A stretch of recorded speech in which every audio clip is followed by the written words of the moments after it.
Good morning, everyone, and welcome to the next episode of Anthony's Journey. So today we're going to talk through my last year here at Baruch College. So I'll be walking you guys through my master's degree and kind of like what I did to achieve not just getting my master's degree, but also getting a job. So the first thing that I kind of thought about when I finalized my bachelor's degree in our last episode, where I faced a few challenges here, but it was mostly academic challenges, getting good grades and making sure that I actually graduated. So that was of course top of mind still for my master's degree. But another thing that was even more top of mind was actually, how do I get a job? And as I was thinking through the strategies, some of my peers were actually telling me like, hey, like, I think you should start taking advantage of something called OCR, which in college terms is on-campus recruiting. So on-campus recruiting is a great program at a lot of CUNYs specifically, or I'm sure a lot of colleges have them too. But basically, on-campus recruiting is something that allows you as the students to actually only compete with other students when you're actually applying for jobs. Usually once you're out of OCR, on-campus recruiting, you're actually competing with everyone. So that makes it a lot more difficult to find a job after you graduate. So my recommendation is that you definitely take advantage of on-campus recruiting or OCR when you have a chance while you're still in college, of course. And yeah, so that was the first thing that I needed to do. The second thing that I noticed I needed to do was like that I actually needed to start building a lot more connections at Baruch, and not just with my students, but also with the professionals that come to visit our campus. So another step that I took towards doing that was that I actually joined a club. So I actually joined the Forensic Accounting Club at Baruch. I became their VP of Logistics, which was basically someone who handles the operations of the club. My main task, of course, was making sure that all the events were properly, had enough food, for example. All the events were coordinated properly. So I joined the Forensic Accounting Club, and it was a great time. I definitely met a lot of amazing people, not just my students, but also a lot of people from various companies. One company in particular, though, really caught my attention. It was EY, Ernest & Young. Anytime they had people come into the school, they had a lot of different divisions that came in. So I was genuinely curious because the energy that I felt when I spoke with people from EY was it just felt a little different, at least to me. And yeah, so whenever they came on campus, I would always try to connect with each of them very closely. I would connect with them on LinkedIn. I would try to get their business cards, and sometimes I would write them thank you letters just to kind of establish a connection with the team. So yeah, so it was definitely a great time for me to actually build my LinkedIn connection. Actually, I went from a couple of hundred people on my LinkedIn. Maybe I had maybe 100 to 200 people, to a little bit over 500 connections during this time. I definitely boosted my LinkedIn profile. So definitely something I would recommend to students out there, to definitely network as much as you can. Build up your LinkedIn network, because at one point, that's going to be a tool that you can use to not just, network with your peers post-graduation, but also there's going to be a lot of people that are on there posting jobs. They can be referrals for you. There's definitely a lot of power in LinkedIn. So definitely I recommend that and advocate for that. So now that I actually, was, getting networking a lot more with my peers, then I was also actually building up my own confidence to actually interview with these larger companies. So as I went through my semester and I was taking my courses, another thing that I found myself lacking, even on the academic side, was that I felt like I was too centered on one thing, which is accounting. But I know that accounting is so vast. So what I started to do there as well, while I was, of course, on the job hunt, is that I actually started to create my own curriculum. So the good thing was that because I took so many courses in my undergraduate that kind of, qualified as master level credits, I was actually able to take a lot of variations in courses. So the variations that I chose was that I actually started taking a lot more tax courses. So now I took individual tax, I took partnership tax, I took corporate tax, I took real estate tax. So as I was taking each of these courses, I realized that even though of course I'm not going to be a tax accountant in the future, it's important to really understand the different aspects of accounting, where real estate, for example, if you ever decide to invest in real estate, it's important to understand the tax implications of that, what kind of deductions you can get, and overall, for example, if, God forbid, one thing that they taught me in real estate tax was step up in basis, which is, God forbid, someone in your family passes away, you can actually, transfer the property over to someone and, make it so it's at the current value. So, for example, if it's I'll give you an easy example just to make things a little easier. Let's say your parents bought the house for $500,000, and then, they pass away sadly, and now the house is worth $1 million. You would get what's called a step up in basis, and then you would actually get the house at $1 million. I learned all of this in my real estate tax class, and I felt that was invaluable because at one point I did want to start investing real estate in the future. So this was definitely a great source of knowledge just for me and for my future. Hello everyone, my name is Anthony and I'm the host of TheLostSanctuary. I hope you've been enjoying our content so far, and if you have, please feel free to like and subscribe. Also, we have our website up here, and we also have some socials down here, and as always, leave your comments down below.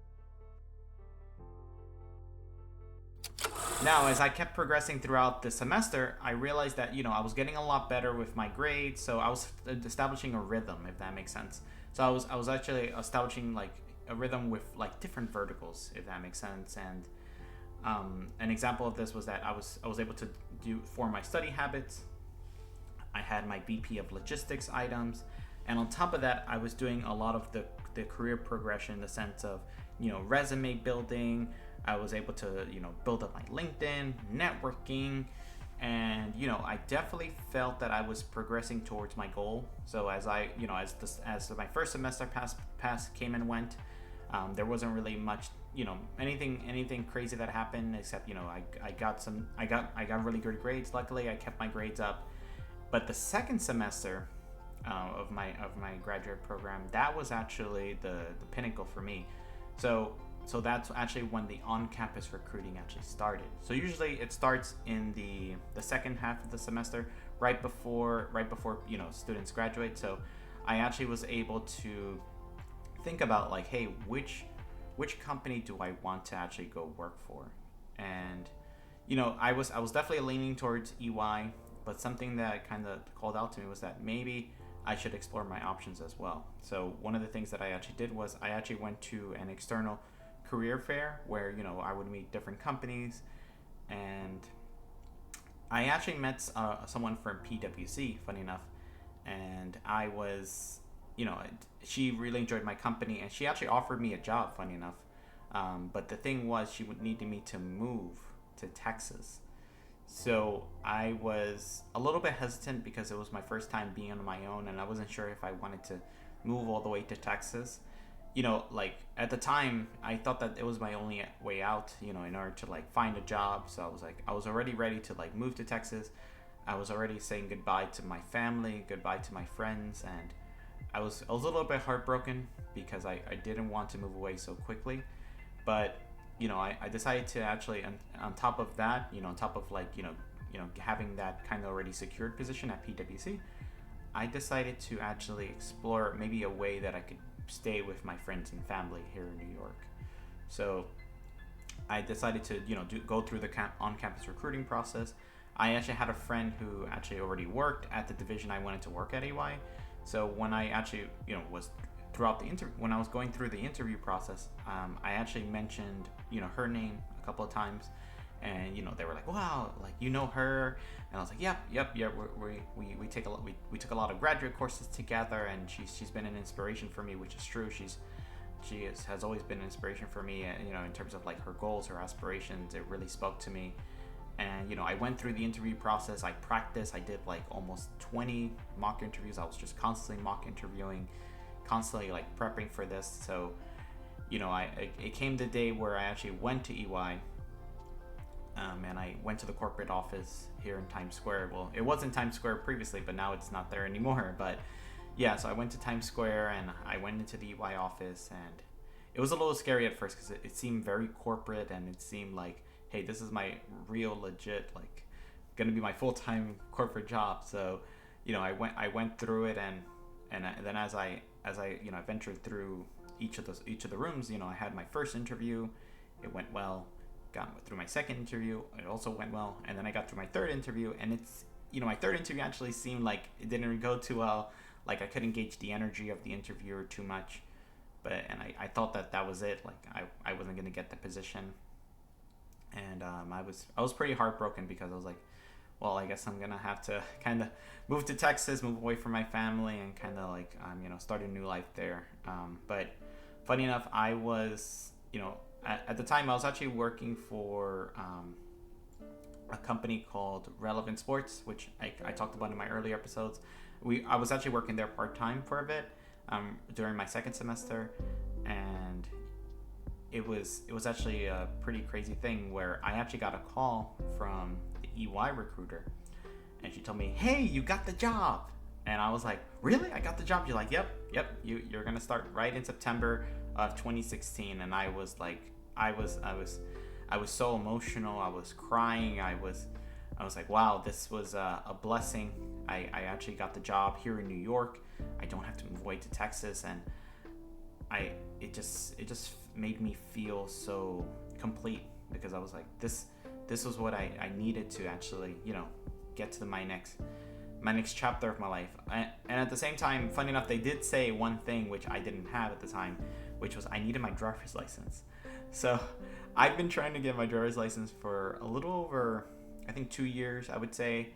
I failed the exam 3 times, and I was kind of frustrated. But then another, blocker now was that I needed to get my driver's license. So I quickly, I took the courses, and I started to really get focused on making sure I got my driver's license. But so finally came the exam day for my fourth time taking down the driver's test, and I actually passed it finally. And I was like, wow, everything's falling into place. Like, I got my driver's license, I have my job now at UI, and I called my mom shortly after, and I let her know, hey, Mom, I did it. I got the job at EY. I got my driver's license. I'm ready. I've got everything all set up. I just need to get through my last semester at school, and yeah, it was so emotional. It was an emotional time for me because from where I was, this was like a light to me, where